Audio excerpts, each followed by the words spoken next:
8 equipos quedan en la UEFA Champions League. 3 ingleses eliminados que estaban entre los mejores 8 de la tabla de la liga. Acá divididos estaremos, creo, en la validez del formato, o por lo menos en creer que el formato actual hace mejor la competencia. Lo cierto es que buenos números son si en los cuartos de final de la tabla de la liga, 5 de los mejores 8 están todavía metidos en competencia. Arrancamos fuera de juego.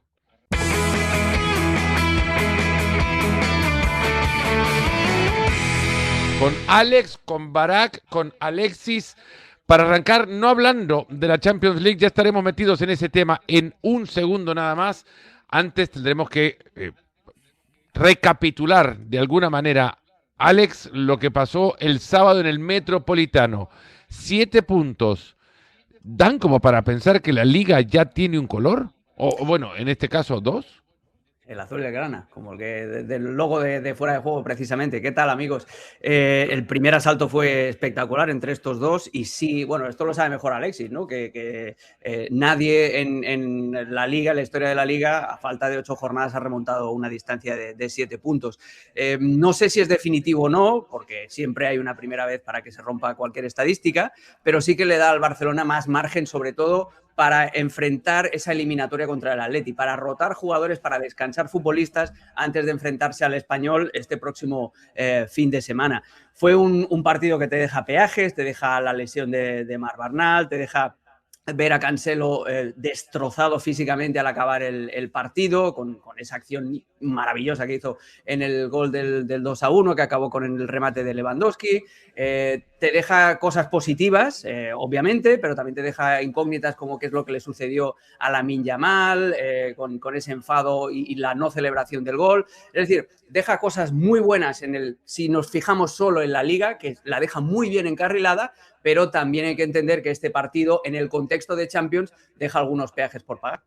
Sí, Champions que los tendrá ellos enfrentándose este próximo miércoles. Barak, ¿es posible pensar que esta diferencia es suficiente con lo que queda en Liga?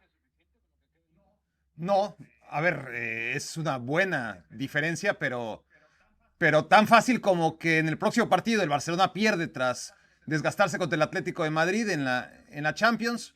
El Real Madrid gana su partido y todo lo que pasó esta jornada, que parece definitivo, pues deja de serlo, ¿no? Porque otra vez la distancia que tenían hasta hace un par de semanas se recupera. Entonces, exactamente lo mismo que pasó, una derrota sorprendente, como nadie esperaba que el Madrid cayera en Mallorca, le puede ocurrir al Barcelona. Esta combinada con una victoria predecible del Madrid, ya tienes otra vez la liga como estaba antes, ¿no? Es cierto que basado en la historia no suele ocurrir, que son muchos puntos, que el Barça no es el líder menos confiable de la historia, que hemos visto otros líderes menos sólidos, y que tampoco el Madrid es el equipo que persigue con más solidez que hemos visto y que por lo tanto nos deja pensar que ya no va a perder puntos de aquí al final. Pero insisto, todavía faltan muchas jornadas. La siguiente jornada gana el Madrid, pierde el Barça y estamos como estamos. El Español es el rival del Barcelona para la siguiente fecha. Un Barça que, Alexis, si nos ponemos a proyectar, tiene, bueno, este calendario al menos, y ahí el sándwich incómodo en el que se convierte la visita de un Español que a cada punto a esta altura de la temporada para el equipo periquito es valiosísimo después de la primera parte de campaña que tuvieron, el arranque del año calendario que han tenido. El Atlético de Madrid en Champions League es otra historia, pero una historia que va a marcar lo que va a pasar en la Liga con el Barça. Bueno, ¿qué tal? Buenas tardes a todos. A ver, ahí veo Español en casa, Celta en casa. Recuerdo que el Barça es el único equipo de las grandes ligas que ha ganado todos los partidos que ha jugado en casa esta temporada. Incluso ha hecho un pleno que no tiene el Bayern, que es bastante más dominante en su liga que el Barça.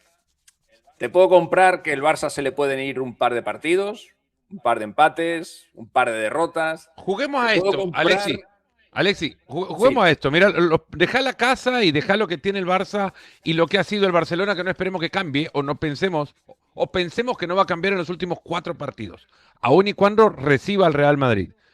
Afuera enfrenta al Getafe. Ustedes me dicen, pulgar arriba, en medio o pulgar abajo, si gana o pierde el Barcelona en esas salidas. Getafe. Es que Getafe Madrid, todo el mundo hubiéramos dicho el Madrid gana y Getafe le ganó al Madrid. Osasuna. Mendizorroza y el Alavés. Pero iba a acabar la reflexión diciendo que te puedo comprar 2 pinchazos del Barça, incluso 2 derrotas. No es fácil pensarlo, te las puedo comprar. Te puedo comprar incluso una victoria del Madrid en el Camp Nou, que ahora mismo la veo muy complicada. Pero es que a todo eso, a los 2 tropiezos del Barça, más la victoria del Madrid en el Camp Nou, habría que añadir que el Madrid gane 24 de 24.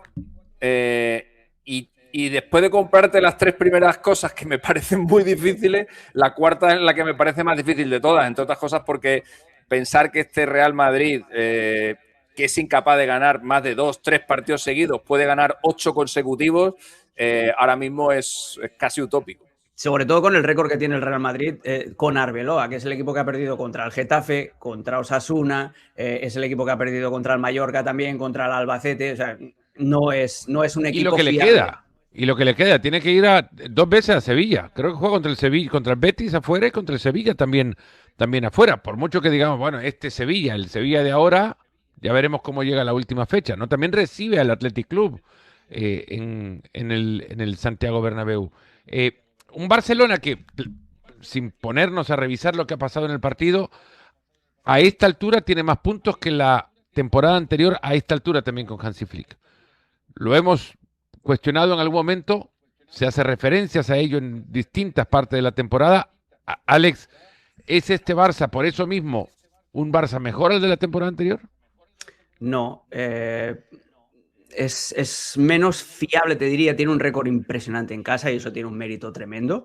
Y además porque el concepto casa pasa por 3 estadios diferentes, Montjuïc, el Johan Cruyff y el Camp Nou, con todo lo que importa también, no solamente a nivel de público, sino a nivel de referencias visuales para el futbolista, que es mucho más importante de lo que la gente cree. Dónde está la portería, ¿sabes? La profundidad, si hay valla o no, si la grada está cerca o no, todo eso importa mucho a la hora de calcular y ajustar los disparos, por ejemplo. Pero yo no veo a un Barça tan regular en el sentido del juego. Sí que es cierto que ha sacado partidos adelante de manera pues, un poco brillante, como el del Rayo Vallecano previo al partido del Atlético de Madrid, pero los puntos no te dan el mismo reflejo del juego. Es un equipo que tiene problemas a la hora de definir, no tiene, a pesar de que vemos ahora aquí a don Robert Lewandowski, que el otro día le dio, pues eso, 2 puntos sensacionales en el remate en el último minuto prácticamente, pero no es un equipo tan fiable, es un equipo que va más a ráfagas y es un equipo que le cuesta mucho defender también, igual que el año pasado. Los puntos no nos dan la vara competitiva de este equipo, que sigue siendo muy alta, pero que sigue teniendo los mismos problemas que el año pasado. Eso en clave liga le puede servir, sobre todo porque la calidad del perseguidor, su fiabilidad no existe, pero luego pues tendremos la vara de medir en Champions. No sé si contra el Atlético de Madrid, que al ser un rival doméstico se conocen tan bien los 2 equipos que va a ir de muchos detalles, como el propio partido en el Metropolitano fue, porque si Griezmann marca una de las 2 que tiene al principio, pues seguramente el partido hubiera cambiado totalmente. Pero, a ver, si pasan este escollo y llegan a donde llegaron el año pasado, pues ahí es donde verdaderamente encontraremos si es mejor o es peor. Es muy parecido, yo te diría, al del año pasado. Hay una cosa, Barak, frío análisis. 10 puntos mejor que el Barça de Hansi Flick la temporada anterior. En unas cifras que el Barça no ha reconocido ser subcampeón a esta altura al alcanzarlas. 76 puntos. Sí, a ver, lo primero que hay que decir, y esto evidentemente no dando al Barça por campeón, porque si aquí uno de los 4 cree que todavía no lo es, soy yo, pero entendiendo que está bien encaminado, hay que empezar por darle la justa relevancia a ser campeón 2 veces en la liga, ¿no? Algo que el Madrid no puede hacer nunca y algo que el Barça hace casi siempre. No lo hizo en momentos extraordinarios. No lo hizo con Xavi, que fue un título aislado. No lo hizo con Tito Vilanova, que fue un título aislado. Y los demás han sido siempre carrerillas. De Guardiola, de Hansi Flick, de Valverde, de Rijkaard, de Van Gaal, de Luis Enrique, de Cruyff. Es verdad. Es verdad. Mientras que el Madrid, pues una vez y de milagro, porque el Barcelona en 2007, en el tercer año de Rijkaard, claudicó terriblemente una liga que tenía bastante encaminada. Entonces, Eso como para no rivalizar estos dos Barças, ¿no? Porque al final claramente son parte del mismo Barça y es un casi éxito del Barça lograr refrendar su éxito de liga. Ahora, respondiendo a lo que preguntas, yo creo que la sensación de que el Barça de la temporada pasada era mejor que más allá de las estadísticas, se basa en que nos sorprendió. En la novedad. No esperábamos nada de ese Barça. Un Barça caótico, un Barça que venía de donde venía, ¿no? De ratificar a Xavi, de la renuncia de Xavi, de que se va, se queda, llega Hansi Flick, dudas por todos lados, y de repente el Barça desde el primer día empieza a jugar muy, muy bien, y no lo esperábamos, ¿no? Este segundo Barça, o este Barça 2.0 de Hansi Flick, pues tiene ya el listón muy alto que se dejó a sí mismo. Muy buena reflexión, Barak, sí.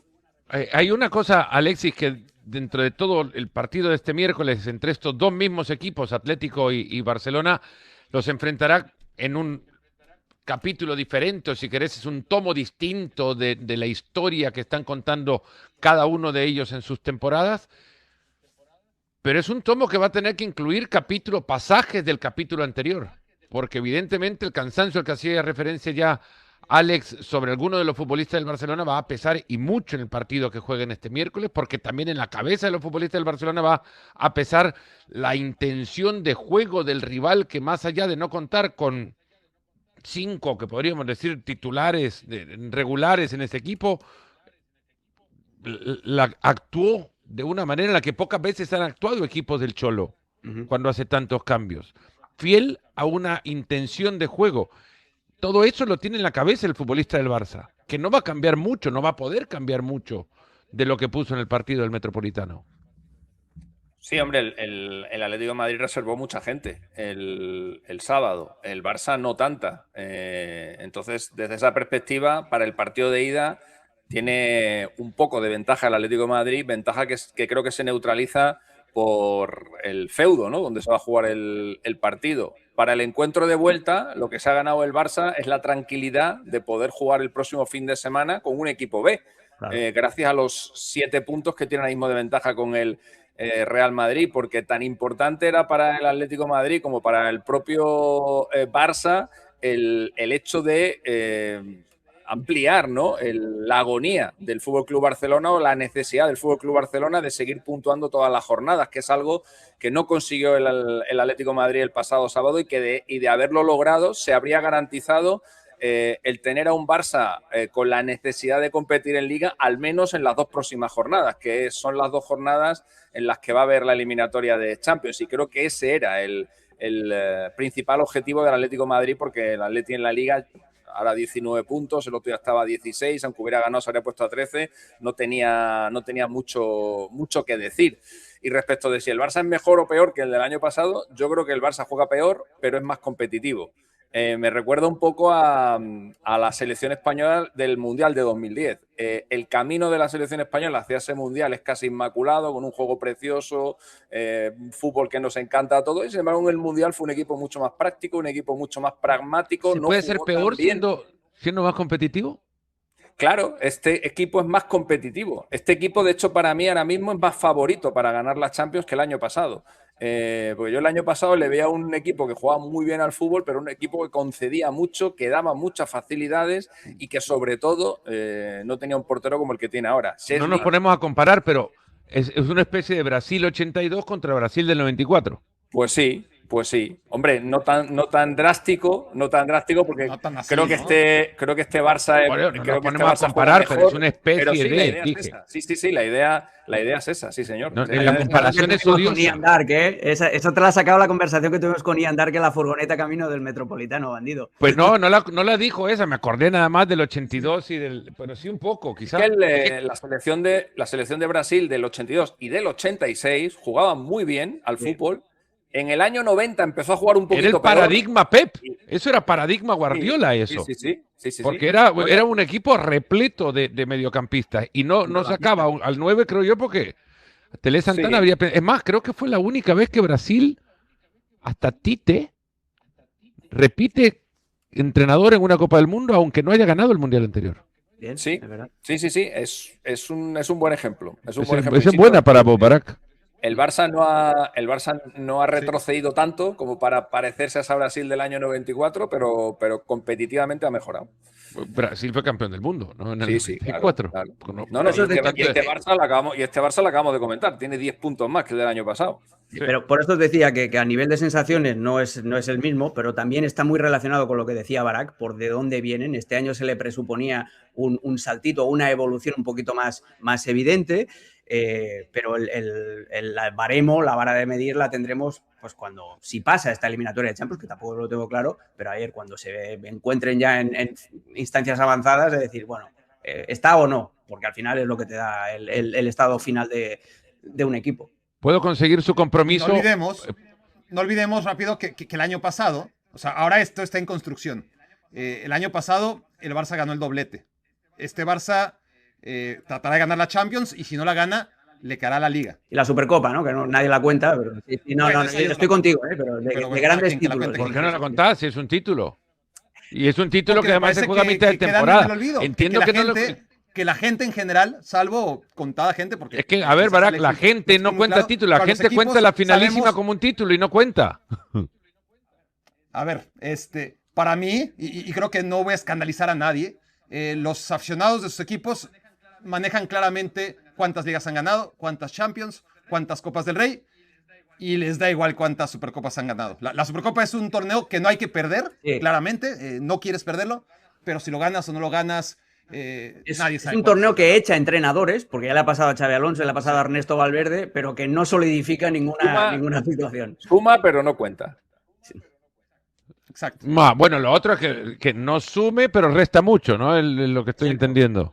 Sí, sí, no suma, pero resta mucho. Claro, Sí. bueno, al Madrid le restó tanto que le restó un entrenador, por Bueno, y cierto. al Barça, Y al Barcelona con Valverde, lo que Pero decía al antes. Barça Pero por le eso, le suma en un este título, formato, pero creo en este que formato cuenta mucho más, creo. Sí, En este formato sí. cuenta mucho más. Porque Pero se juega además, a ¿por mitad de dónde está temporada. la temporada? Al Ya estar no a vienen mitad de temporada, sacudiendo la calzoneta de baño y la toalla y quitándose la arena del pelo. claro, es que es eso. A mitad Champions- de la temporada. Champions pesa 1, la Liga pesa 1, la Copa del Rey pesa 0,4 y la Supercopa 0,1. Es más o livianita. Sí. ¿Cuál será el trofeo más pesado del fútbol? Pero El- literal. El colombino, ¿no? El trofeo- el sí. Teresa Herrera. No, el Teresa Teresa Herrera. Herrera. El Teresa Era, Herrera. era del tamaño de Samir Nasri. De la Torre de Hércules, tal cual. Sí. Era Y del mismo el tamaño. trofeo ibérico que No era escala. dábamos en Badajoz, que ya no se juega en el mes de verano, también es gigantesco. A propósito, Ibérico, ¿vieron lo que le pasó a sí, Samir con Nasri? eso, ¿no? ¿no? Estaba tratando de evitar pagar impuestos en Francia y en consecuencia establecía residencia en Dubái.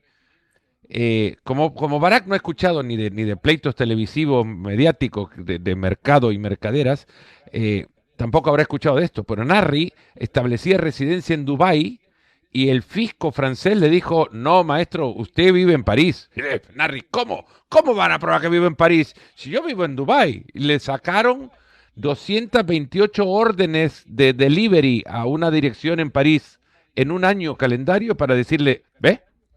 Usted vive en París porque nadie hace 228 pedidos a una misma dirección en De días comida. diferentes a un servicio de delivery de comida si no reside en ese lugar.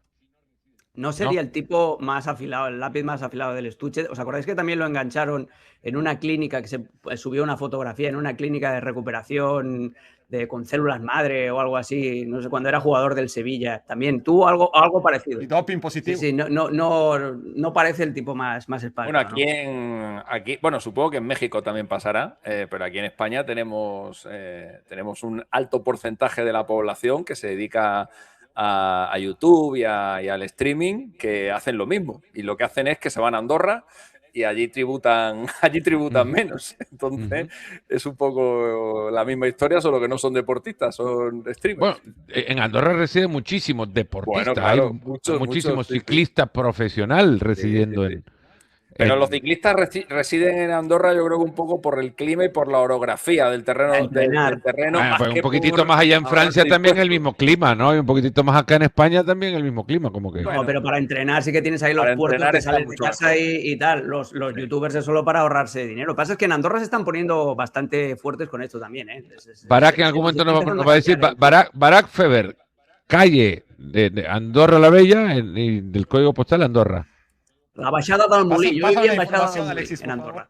Es un gran sitio, ¿eh? Yo he estado allí de verano hace un par de años y lo pasé muy bien, la verdad. Tampoco es para vivir allí porque es chiquitito y tiene tal, pero para pasar un par de semanitas está muy Yo bien. viví 3 Y no años te allí. perdonan, Si eres Mira un lo que youtuber tengo aquí. antisocial, es el lugar Tengo ideal. la camiseta con la que jugué la Champions de Fútbol Sala. Mira. Era del Club Esportiu Principat. Mira, Don Denis, un restaurante mítico que hay en Andorra, donde podías ir a comer siempre. Escúchame, lo más gracioso de todo esto, eso es fantástico, esa camiseta, es de Lima, que fuera capitán de la selección de Andorra. Es tan pequeño Andorra. Una vez llegué ahí hace no mucho a hacer un par de entrevistas para un documental que va a salir dentro de unas semanas apenas en ESPN. Y nos sentamos a comer y me dice, me hubieras dicho que te quedabas en este hotel, es mío. Y dice, bueno, pues si quieres vamos para el otro lado de la calle. El restaurante, el café, también, ahí es mío. tenemos intereses. Otro y Cito Pons, creo que era de, Sete Gibernau también o tenía. Sete Gibernau. Ahí comimos un sushi de Sete Gibernau comimos. Pasamos al siguiente tema, pero antes quiero invitarles a ustedes tres los invito, además, que después cuando termine el partido Atlético Barcelona, sintonicen el canal de ESPN Deportes, el canal de YouTube en ESPN Deportes, y el miércoles encuentren todo el análisis de lo que deje el primer round de este cruce de Champions entre Barcelona y Atlético de Madrid, en vivo por el canal de ESPN Deportes en YouTube. De la Champions hablamos, a la Champions nos vamos de nuevo porque hay un duelo, Alexis, que no hace mucho, y me empezarás a contar cuál fue el quiebre o el punto desde el cual el Bayern Múnich ya de repente le da cierta penita, al menos sacar el cartelón ese que ponían en las tribunas antes que decía la bestia negra, ¿no? Hace un tiempito que han dejado de serlo para el Real Madrid. Sí, estaban 5-4, hace 4 eliminatorias a favor del Bayern y ahora están 8-5 a favor del Real Madrid, porque el Madrid ha ganado las últimas 4 de forma consecutiva y la bestia negra se ha convertido en corderito ahora, y ahora la bestia negra es el Real Madrid, que en circunstancias muy diferentes, siendo favorito, no siendo tan favorito, con eliminatorias algo más equilibradas, pues la verdad que en los últimos tiempos siempre ha eliminado al Bayern y además ha hecho coincidir esas eliminaciones con el posterior título de la Copa de Europa. Así que, y al Bayern le ha pasado un poco lo mismo, ¿eh? El Bayern no siempre, pero prácticamente siempre que eliminaba al Real Madrid también ganaba la Copa de Europa. Es un duelo clásico y creo que es el verdadero clásico del fútbol europeo. Sin el Alex, hay que reivindicarlo para sí, no convertir en estos clásicos en clásicos de TikTok. Sí, lo que pasa que como últimamente se ha repetido tantas veces el City-Real Madrid, pues bueno, pues habrá gente que a lo mejor le parezca más clásico, ¿no? Pero escúchame, el City-Real Madrid es un partido muy repetido, pero no un clásico. Pero me van a disculpar, el City, por ejemplo, no tiene leyendas para llevar un partido de cuarto de final de FA Cup, al punto que la figura que la televisión enfoca es Alex Ferguson entrando en las tribunas. Sí. O los Gallagher, siempre. Los de Oasis. Lo que le falta al Bayern Madrid, para no sé si para establecerse definitivamente como clásico, pero es una gran final, ¿no? Sí. No se han enfrentado nunca en la final, siempre han vivido eliminatorias de octavos, de cuartos, de semifinales. En fase de grupos creo que no han coincidido nunca. Ahora que lo pienso, no. Pero en la final no se han visto las caras nunca. Y creo que ese sería también un gran partido que este año pues no se va a poder dar. Barak, ya hablamos ya lo hicimos, ese espacio, ¿no? El analizar al Real Madrid previo a enfrentar al Manchester City. Podríamos copiar y pegar lo que se dijo entonces, cambiando cada vez que mencionemos City por el Bayern, ¿no? En relación al Madrid. Ahora, ¿qué tipo de Bayern va a enfrentar el Real Madrid como para considerar que se repite de nuevo esa sensación de inferioridad del Real Madrid? No, a ver, al Madrid siempre hay que analizarlo y quien no aprenda, no aprenderá nunca, dentro de un contexto especial, único y un manto estelar que le protege y que debilita a sus rivales de alguna manera en Champions League, y eso siempre hay que decirlo ante cualquiera. Se dijo ante el City y se tiene que decir ante el Bayern Múnich. Por lo menos las distancias que en el día a día parecen enormes, entre los equipos que son mucho más consistentes jornada a jornada y año a año, cuando se enfrentan al Real Madrid a 180 o a 210 minutos, las cosas cambian y basado en eso tenemos que aprender, no entenderlo porque entenderlo es muy difícil, si no imposible, pero sí aprender a qué es lo que ocurre. Ahora, dicho esto, el Bayern Múnich a lo largo de esta temporada ha sido mucho más sólido que el Manchester City, ¿no? El Manchester City llegaba bien antes de los partidos contra el Real Madrid, repuntando, pero dentro de esa inconsistencia que no nos permitía decir, ha sido un equipo dominante de principio a fin, desde que empezó en agosto hasta que llegó a enfrentar al Real Madrid. Eso no ocurría con el City, ni mucho menos. Es más, en los partidos el City venía siendo un equipo muy inconsistente. Primeros tiempos muy, muy buenos, segundos tiempos muy, muy flojos. Bayern Múnich es un equipo que ha aplastado a sus rivales desde la jornada 1 hasta la última, en Bundesliga, en Pokal, en Champions League, del minuto 1 al minuto 90. ¿Ha tenido bajones de juego? Sí. ¿Ha tenido alguna derrota del camino? Sí. ¿Ha tenido algunos empates? También. ¿Ha necesitado meter gol de último minuto para rescatar partidos? Sí. Claro que ha estado en problemas. Pero es un equipo muy fiable, muy consistente. Y si algo genera cierta duda, por supuesto, es que uno de sus jugadores realmente diferenciales, hace rato que no lo vemos, ¿no? Harry Kane va a jugar, no va a jugar, y si va a jugar ese primer partido, ¿en qué condiciones va a estar para marcar diferencias? El Real Madrid en la Champions, Alex, no sé, al menos ahora, y en las últimas temporadas, igual es siempre favorito. Algo así como el aire, ¿no? No lo ves, pero existe. Sí, sí. No ves por qué favorito, pero existe el favoritismo del aire. Es lo que decimos siempre, el propio Arbeloa lo decía el otro día en rueda de prensa, llega la primavera y el Madrid florece y la Champions es al Madrid lo que la luna llena al hombre lobo. Para que a veces el hombre lobo se encuentra con sus balas de plata y es lo que le sucedió el año pasado y no puedes ir por la vida también confiando en que siempre tu aura te va a acabar sacando de los problemas. No puedes confiar simplemente en tu poder esotérico, en las razones extra cancha.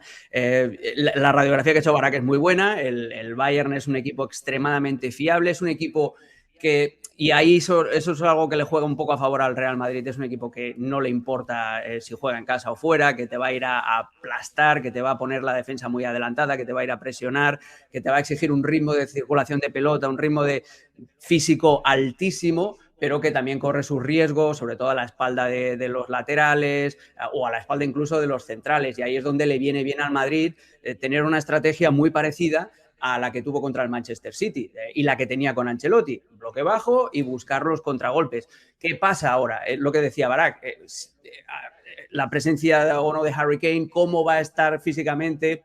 Es muy importante, tiene sus opciones incluso Kompany, aunque no juegue Harry Kane, puede jugar sin un 9 fijo, puede jugar con Gnabry, por ejemplo, ahí en esa posición de delantero, pero claro, no pierdes la capacidad primero de intimidación dentro del área que tiene Harry Kane y la capacidad también de armar el juego. Yo estoy enamoradísimo de ese movimiento que hace Harry Kane de salirse de los centrales, bajar a la posición de media punta o incluso la de medio centro y cambiar la orientación del juego siempre a la banda izquierda. Los cambios de orientación casi así lo reconoció Arbeloa hoy en la rueda de prensa cuando se refirió a Kane. Pues mira, no he escuchado entera la rueda de prensa de Arbeloa, pero me alegra de que veamos igual el fútbol. Es un jugador integral. Y luego en el caso del Madrid, no sé si puede replicar lo mismo que le hiciste al Manchester City, porque ahora la patata caliente está en Arbeloa. Ya están disponibles Vinicius, Mbappé y Bellingham y hay que volver a retrotraernos a Ancelotti y la palabra que desgastó el año pasado, el famoso equilibrio. Alexis, ¿algo querías comentar? No, que realmente creo que la llegada de Mbappé y de Bellingham no debería alterar el hábitat natural del Madrid. Creo que deben de jugar y creo que en este tipo de partidos suelen rendir y suelen correr y suelen presionar. O sea, no el Arsenal no, ¿eh? Bueno, ¿cuál partido del Arsenal? Las dos eliminatorias, o sea, los dos partidos en la eliminatoria. Bueno, yo creo que el partido de ida lo resuelve el Arsenal con 2 goles muy rápidos. Luego el último lo marca prácticamente al final. Creo que el primer tiempo es un primer tiempo bastante equilibrado y creo que en el Bernabéu el Madrid juega bastante mejor de lo que indica el lo que indica el resultado. Pero normalmente estos jugadores eligen los partidos, que son lo que se les critica y lo que se les achaca, y hombre, este es uno de los partidos que van a elegir, sobre todo porque es que se están quedando sin coartada, porque ya el Madrid, hemos hablado antes de la Liga, si el Madrid no supera esta eliminatoria, que sería lo lógico y lo normal, el Madrid tiene 2 meses por delante bastante duros, y eso los aficionados no se lo van a perdonar a sus jugadores y se lo van a recordar cada fin de semana que el Real Madrid juega en el Bernabéu. Tiene más chance, y a esto voy ahora. ¿Qué partido imaginamos? ¿No? Todos en función de quiénes y dónde juegan, sobre todo. Y digo el quiénes porque Real Madrid juega en el Santiago Bernabéu después de haber caído en Liga en un partido muy pobre contra Mallorca en Son Moix. Yo no estoy tan de acuerdo que Bellingham deba jugar solo por el hecho de llamarse Bellingham, porque muy lejos está de ser algo que le venga bien al Real Madrid. Y yo sé que Arbeloa prefiere poner a los jóvenes a correr en estos partidos, porque los jóvenes no van a dejar de correr. Ahora, hay que jugar al fútbol. Claro, Bellingham tiene más fútbol que los jóvenes. El tema es que para jugar al fútbol en este tipo de partidos, habrá que correr. El Real Madrid va a tener que moverse mucho para tener la pelota. Dicho esto, es el primero de 2 partidos de 90. Si quieren verlo, en primeras partes, habrá 4 cuartos. Ya no partimos todo porque si hay pausas por hidratación ya se nos multiplica la historia. Pero el primer partido grande, el Madrid debe casi salir de ahí con suficiente ventaja como para que no exista duda alguna que la obligación será para el Bayern en la vuelta. Alex, esa es mi percepción al menos. Sí, porque el factor cancha también influye mucho. El hecho de, y sé que venimos ahora de una eliminatoria en la que el Madrid jugó la vuelta en el Etihad, como también eliminó al City anteriormente fuera de casa, ¿no? Pero este Madrid que se ve a priori en resultados, como ha dicho Barak, y en juego, está a una distancia sideral del Bayern de Múnich a nivel de fiabilidad, a nivel de eso, de estilo de juego. Es muy complicado si no haces un buen resultado en casa. Yo no me imagino al Real Madrid con la capacidad de remontar, a no ser que los alemanes se disparen un tiro en el pie como hizo Thomas Tuchel en el Bernabéu en la última eliminatoria. Es que ese es el dilema. Jugar con... Fijaos el Madrid de Mallorca, ahora que estamos viendo imágenes precisamente de ese partido. El Madrid, a medida que fue introduciendo figuras en Son Moix, fue cayendo a nivel de juego. En la última media hora he leído un artículo precioso en El País que te da todo el contexto de tanto del Madrid en la Liga y en la Champions como esa incomodidad evidente que existe en el equipo cuando juegan Vinicius, Mbappé y Bellingham. Fue ir introduciendo a Arbeloa a estos muñecos y el Madrid decayó en el estilo de juego. En la primera parte, Mbappé, que no estuvo bien en la definición, pero encuentra 3 oportunidades claras, se encuentra otra vez con el muro de Leo Román, que se multiplica cada vez que juega con los grandes, porque está jugando en la zona Mbappé, es decir, de punta, pero con la tendencia a caer en la banda izquierda. La misma función, el mismo rol que estaba utilizando Vinicius cuando juega. A la que entró Vinicius, Mbappé ya tuvo que irse a jugar de 9 clásico, incluso ya en los últimos minutos cambió en 4-3-3 y desapareció Mbappé. Vinicius no pesó tanto como en otros partidos y el caso de Bellingham en el centro del campo es una auténtica lágrima. Si no estás bien físicamente, no tienes por qué jugar, sobre todo eso, cuando estás jugando al estilo que has encontrado, que es 4-4-2, todos juntitos. Los centrocampistas, absolutamente todos, tienen que correr y la presión en la salida de balón, esa es otra de las asignaturas pendientes del Real Madrid. El primer gol del Mallorca es cuando a Mbappé no le da la gana ya de presionar, a partir de la media hora deja de hacer lo que había hecho bien en los primeros minutos y Maffeo encuentra una autopista para progresar en la banda derecha. Yo es que sin solidaridad y sin que las 3 figuritas decidan que este es el partido para correr, el Madrid lo tiene muy complicado porque el Bayern es un equipo, insisto, que te exige un ritmo muy alto en las 2 facetas. Cuando no tienes el balón tienes que correr muchísimo para perseguirlos porque se mueven por todos lados y cuando lo tienes necesitas una circulación muy rápida porque la presión que te hacen es asfixiante. Los 2 partidos que jugaron contra el Atalanta en la ronda previa son, pero de antología, son de grabártelos y vértelos un día que estés aburrido y quieras reenamorarte con el fútbol. Dicho esto, Barak, entonces la mejor vía es la pelota larga y que inmediatamente recuperen y se desprendan de ella para buscar a Vini o Mbappé. Tal cual. Sí. Yo tengo ciertas dudas quizás injustas sobre qué tan agresivo y fiel a lo que es el 99% de los partidos va a ser Vincent Kompany. Y digo 99% de los partidos porque desde que llegó al Bayern Múnich, claro que era un equipo en construcción todavía, pero la única vez que lo vi respetar a su rival, decir yo no te voy a atacar, yo me voy a quedar atrás y no voy a plantear un partido como el que tú quieres, fue contra el Bayer Leverkusen de Xabi Alonso, el Bayer Leverkusen tremendo, histórico y que consiguió lo que ni siquiera este Bayern Múnich va a lograr, ¿no? Un equipo invicto en Bundesliga.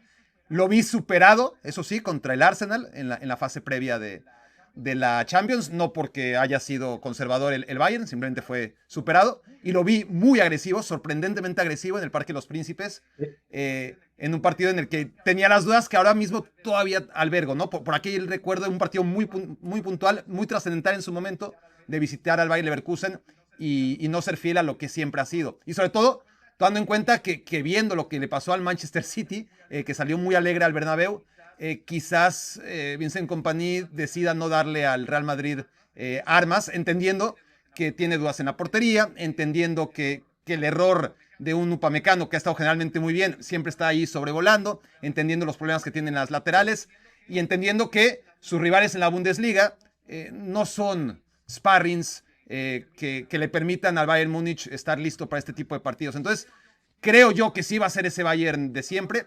Cuando hablo del Bayern del Parque de los Príncipes, obviamente hay que ponerlo también dentro de una fase preliminar que es casi semi-amistosa, ¿no? Y realmente ese Bayern en el Parque de los Príncipes salió a jugar y hundió en una pequeña crisis al Paris Saint-Germain. Lo hizo muy bien, 11 contra 11, secó con uno menos tras la expulsión de Luis Díaz y supo defenderse muy bien, un Bayern súper competitivo.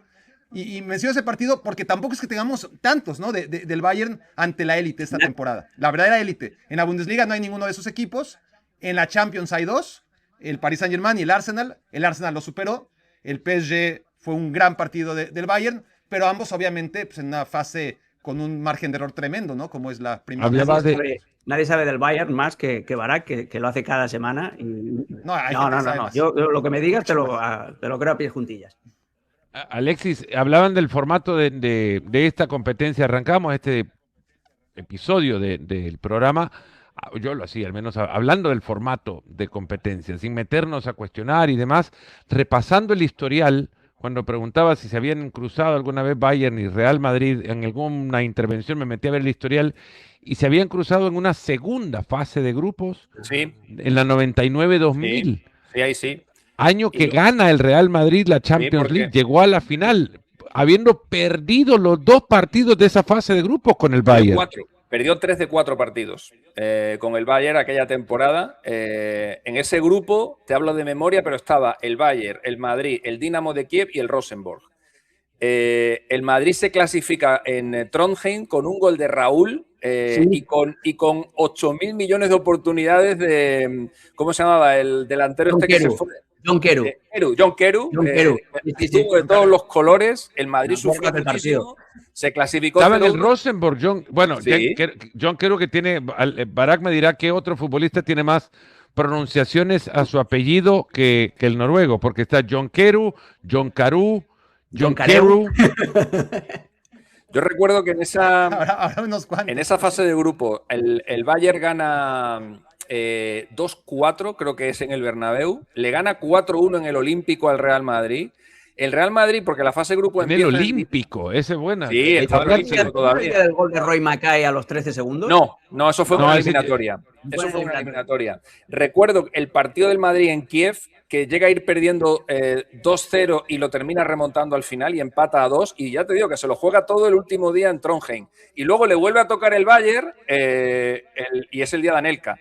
Es el día de la eliminatoria de Anelka. El Madrid gana un partido de los dos, con lo cual esa temporada el Bayern le gana 3 de 4 partidos al Real Madrid, pero el que gana la Copa Europa es el Real Madrid. Esas cosas que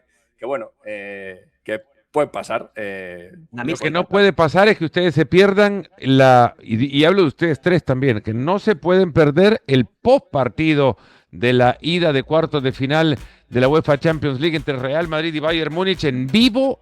Inmediatamente termina, el silbato suena y se abre la señal para que Real Madrid y Bayern Múnich sea analizado en el canal de ESPN Deportes. en YouTube en vivo al terminar ese Real Madrid Bayern Múnich. Me estoy dando cuenta que me acuerdo de las Champions. Yo creo que de los años 90, de principio de 2000, me acuerdo de todos los marcadores, de todos los resultados, de todos Más los que ahora. No, de lo que pasó hace 3 años no me acuerdo. Me pasa exactamente lo mismo. No sé qué me pasa en la cabeza, pero es así. Nos pasa a todos. Socio. No, pero es que es así. No sorprende. Es cuando pero más así consumías funciona. el fútbol.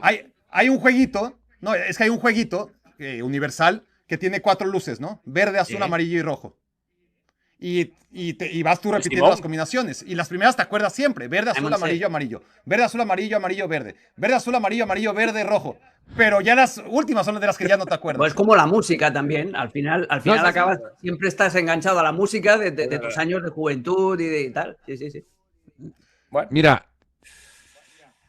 el estado físico ideal, felicidad plena todos los días, 0 deudas, no había una preocupación y te quedaba todo en la cabeza. Es verdad, puede ser. ¿No? Puede ser. Ahora, está todo al revés y ya lo que te gusta no tienes chance de verlo con la gana, con el gusto con el que quieres verlo. Es tan fácil como lo que tienes más tiempo recordando es lo que más vas a recordar. Hicimos un ejercicio duro, en el chat de mis hermanos y mi sobrino. ¿no?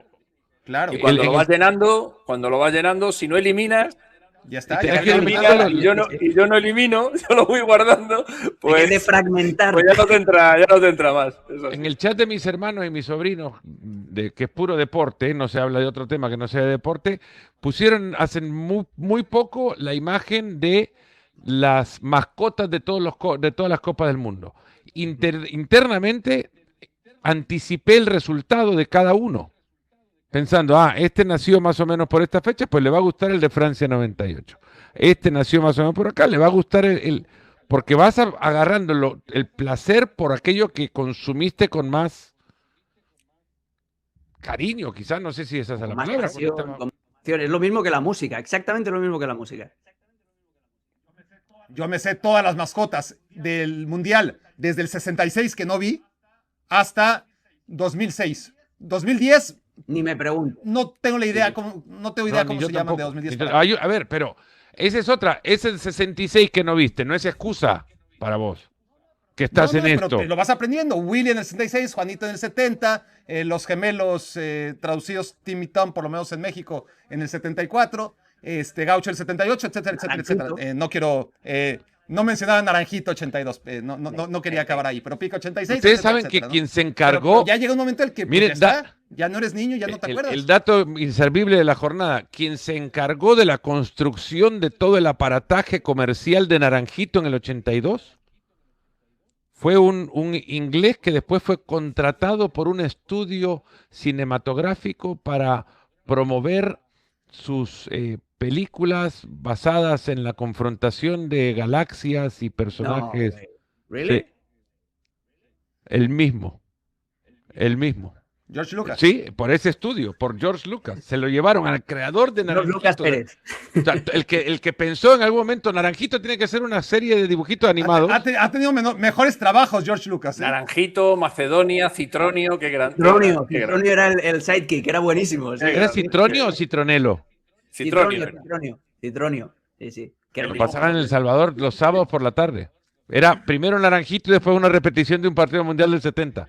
Oye, Sport Billy, ¿os acordáis de Sport Billy? Bueno, Sport Billy fue un recurso creado por el secretario general de la FIFA, que ahora no recuerdo su nombre, antes de Blatter, estaba enfrentado a Avalanche y el secretario general se ideó una manera de quitarle el control comercial a Avalanche construyendo Sport Billy. Entonces vendía el logo de FIFA y Sport Billy, los vendía como los emblemas de FIFA. Entonces los emblemas de FIFA no los podía salir a vender a Avalanche. Ah, amigo. ¿Ya? Sí, se los construyó, después terminaron pegándole una patada en el trasero y contratando a un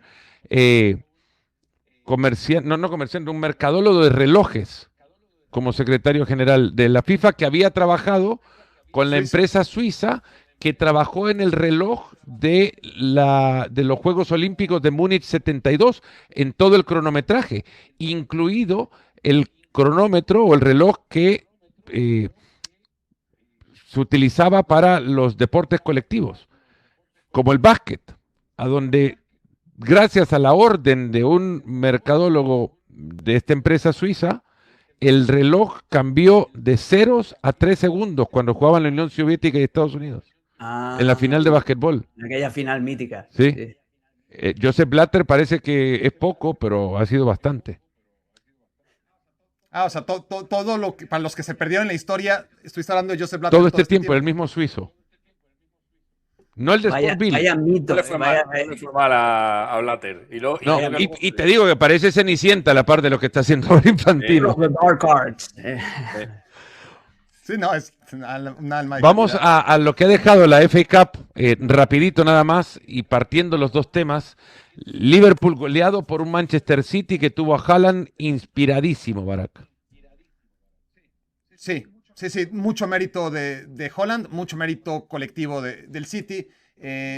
Muy bien Semenyo también, tanto en el pase a Haaland como en la definición, pero fue mucho más allá de la exhibición del Manchester City y tuvo mucho más que ver con lo que dejó de hacer el Liverpool, de lo poco competitivo que fue, sobre todo a raíz del 2-0. Empezó muy bien los primeros 10-15 minutos y después creo yo que si vamos a individualizar entre lo muy bien que estuvo Haaland y sus 3 goles y podemos hablar y deberíamos hablar obviamente de jugadores del City, pero creo que está marcada por Mohamed Salah.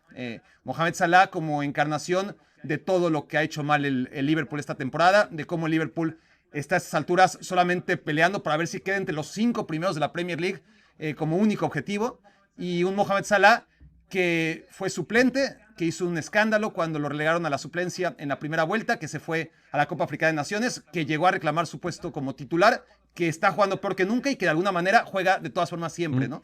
Y Mohamed Salah falla una jugada que puede fallar cualquiera, ¿no? Pero que exhibe su momento físico, su momento anímico, luego falla un penal, y ese tipo de cosas fueron hundiendo al Liverpool en el partido. Manchester City la supo aprovechar, pero al final es un City que le mete miedo al cuerpo al Arsenal, porque está de regreso a todas luces, y es un Liverpool que murió de saladependencia cuando ni siquiera el egipcio ha dado motivos para depender de él. Ahora contra el Paris Saint-Germain, pocas chances le quedan a Liverpool de pensar que puede seguir en carrera y que será el mismo rival que lo elimine en temporadas consecutivas, Alexis. Bueno, vamos a ver, Vamos a ver, porque el Liverpool sigue siendo el Liverpool y sigue teniendo... Vamos a ver, dijo Stevie Wonder. No, sí, le pasa un poco, en menor medida, pero le pasa un poco lo que al Madrid y al Bayern, ¿no? El Liverpool en la Copa de Europa es un equipo que tiene algo más. Evidentemente, si nos centramos, si nos fiamos de lo que vimos el pasado fin de semana, pues tienen pocas opciones.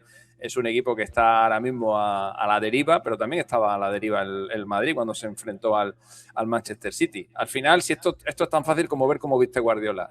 Si Guardiola se pone la ropa esta de payés, el City va a palmar. Si Guardiola se viste de una forma medio decente, pues el City va a dar una buena impresión. Y el otro día, pues en el partido de FA Cup, el hombre pues se vistió para la ocasión. Es curioso, pero después de la eliminación en Champions hemos visto los mejores momentos del City esta temporada. Pero justo después, o sea, no es que haya tenido que esperar 2 o 3 semanas, es que ya la semana siguiente le estaba ganando al Arsenal la final de la League Cup. Ahora mismo es el gran favorito. Yo creo que la final normal sería un City-Chelsea, que es el gran favorito para ganar la FA Cup, y evidentemente viendo el momento del Arsenal, que está perdiendo incluso contra un equipo de segunda, pues tampoco sería una grandísima sorpresa que el City le pudiera pelear la liga al Arsenal hasta el último instante. Eliminado el Arsenal de la FA Cup, ya lo anticipaba Alexis, el tema con el que cerramos. Alex, en 2 partidos se le fue la mitad de ese póker que estaba buscando el equipo de Arteta, y aquello que dijo un mes o un poco más atrás también, que este equipo tenía que fortalecer la mentalidad, parece que es lo que está más debilitado justamente.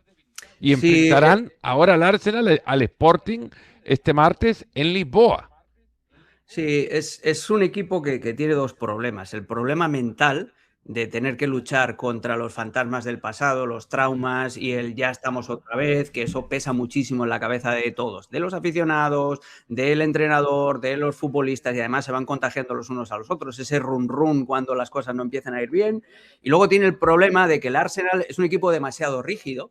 Es un equipo que yo siempre digo que es de OCD, es de trastorno obsesivo compulsivo. Arteta lo quiere tener todo controladísimo, milimetrado. ¿Qué pasa? Que eso genera unos patrones de juego, y los patrones de juego son fáciles de leer y de detectar por parte de los rivales, y si te amoldas un poquito a ellos, les complicas un poco la vida. El Arsenal es muy rígido, depende mucho de la inspiración de Bukayo Saka en el costado derecho para generar desequilibrio. Cambia muchísimo cuando Timber está inspirado o no, porque Timber en ese costado le ofrece muchas posibilidades a Saka, doblándole, pasándole por fuera, pero también tirándole diagonales interiores. Por el costado izquierdo no tiene un lateral profundo, siempre juega con un central camuflado, ya sea con Calafiori o con Hincapié. No tiene el mismo desequilibrio por el costado izquierdo, porque tanto Martinelli, un poco menos, pero Trossard son más de tirar diagonales y más de aparecer como segundo punta. El media punta, que es el que te tiene que dar la claridad ahí en los pases interiores, pues tampoco está brillando demasiado, no ha tenido continuidad. Odegaard con el problema de las lesiones, Merino le resolvía muchísimo llegando desde segunda línea cuando las cosas se ponían peludas, rematando de cabeza jugadas ya en los últimos minutos, eso también lo ha perdido. Entonces es un poquito todo, ha bajado un puntito la eficacia en la distribución de balón. Y luego esto, lo que os digo, al ser un equipo que juega tan rígido, los rivales te van leyendo y van buscando maneras de hacerte daño. Y el Sporting de Portugal, que ya los eliminó en la Europa League hace un par de temporadas con Rubén Amorim, que eso fue lo que realmente lo catapultó para fichar por el Manchester United, irónicamente, no tiene absolutamente nada que perder, y la guerra psicológica va a ir por ahí. Déjame que te diga una cosa, Alexis, no he visto nunca un payés con una camisa de 300 euros puesta. Bueno, decían que era publicidad, ¿no? Que realmente la camisa era cara, pero que simbolizaba eso, ¿no? Lo de los payés, ¿no? Los payés son los labradores, los campesinos, agricultores en catalán. Sí, sí. Agricultores catalanes, sí. Trabajadores del campo. Es un homenaje de Guardiola. Por cierto, hay bastante paralelismo, creo, entre la lesión de Rodri y el socavón en el que entró el Manchester City. Lo de Merino. Y ha coincidido con lo de Mikel Merino y el Arsenal. No ha sido tan profunda la caída del Arsenal como la que tuvo el City, pero ha coincidido justo con ese momento, porque Mikel Merino le sacaba al Arsenal de muchos problemas. Cerramos, Barak, al Arsenal, que ha sido eliminado ya de las dos copas domésticas. Le queda la Champions League, que nunca ha ganado, y la Premier League, con la ventaja que tiene, eso sí, pero la Premier League que no la gana desde hace 22 años. O sea, le quedan dos competencias para las que prácticamente se ponen alarmas en sus vitrinas. Por favor, traigan una. Sí. Había quien pensaba que estaba para ganar 4. ¿Quién pensaba eso, Barak? Acá con nombres o apellidos, ¿no? Escuchas y lees y dices, bueno, gente que claramente no tiene idea. Bueno, nombres y apellidos, entonces. Porque... No, hay periodistas, a ver, que lo lees de Barak Feber. Y dices, a ver, como un equipo, no. Esto puede acabar mal, ¿eh? Sí, bueno, ¿han visto ese juego que se ha viralizado nadie, ¿no? en las redes sociales entre teenagers? Aquí hay, algo así se llama, dice, aquí hay uno que dijo que el Arsenal iba a ganar 4 títulos. Y nadie dice nada, ¿no? A mí me daría vergüenza hacer los pronósticos y ahí tienes que... Ganar 4 es algo que no ha hecho ningún equipo, ¿no? Y pedírselo al Arsenal. Creo que el Celtic del 67 lo hizo, cuando ganaron la Champions League o la Copa de Campeones de Europa, que ganaron también la Copa y la Liga. El Celtic ganó la Liga, ganó la Copa, ganó la Copa de Europa y ganó y la de Glasgow. Correcto, ganó el torneo equivalente que era la Copa de Glasgow a la Copa de la Liga, sí. Sí, pero bueno, entonces acotémoslo a fútbol moderno y a grandes ligas europeas. 67 ya es prehistoria. No ha pasado. Bueno, el triplete no ha pasado, y el Arsenal pedirle eso. El triplete en Inglaterra solamente lo ha hecho Guardiola. El nacional. Sí, exacto. Y hacer el trébol de 4 hojas. Si algún día alguien lo va a hacer, seguramente no va a ser un equipo que nunca ha ganado la Champions League, un equipo que lleva 20 muchos años sin ganar la Premier League y que por lo tanto hay que pedirle paso a pasito, ¿no? Pedirle las 4 o exigirle o tener esa expectativa de que ganar las 4 era demasiado. 2 también parece descomunal ahora mismo, ¿no? Porque si habíamos quienes pensábamos que por ahí iba a ganar 2, era porque le adjudicábamos ya fue a la Carabao o la FA Cup, ¿no? En fin, va a ser complicado porque este City está cerrando bien y porque anímicamente y futbolísticamente este Arsenal empieza a tener dudas y por primera vez en la temporada el City empieza a dar ciertos síntomas de por ahí este City gana todos los partidos. Ojo con eso. Que podíamos descartar antes, ¿no? Este City, como está ahora mismo, si gana en Stamford Bridge y luego le gana al Arsenal, porque muy pronto se enfrentan en un par de semanas, ojo, porque el Arsenal ciertamente se puede quedar sin... Están a 9 puntos, pero digamos, le ganan al Crystal Palace, que no ha sido rival fácil para el City. Partido menos. El partido pendiente, 6 puntos, y luego de esto, dependiendo cuándo se encuadre ese partido en el calendario, pueden enfrentarse al Arsenal, pudiendo recortarle hasta 3 puntos de ventaja. Ojo con el City, primera vez en la historia de la competencia de clubes más antigua del fútbol que un equipo llega 8 temporadas seguidas a las semifinales. Eso ha conseguido el City de Guardiola, que a partir de eso puede vestirse con la camisa que quiera. Nosotros desde acá nos vamos de este fuera de juego, pero nos reencontramos después de las eliminatorias de ida de los cuartos de final este próximo jueves, acá en este espacio que ustedes ya están convirtiendo en suyo. La verdad que muchísimas gracias, están haciendo que esto crezca, ya hicieron que creciera de un episodio a 2 por semana. En ustedes está, si comentan un montón, de repente hasta nos encontramos 3 veces por semana.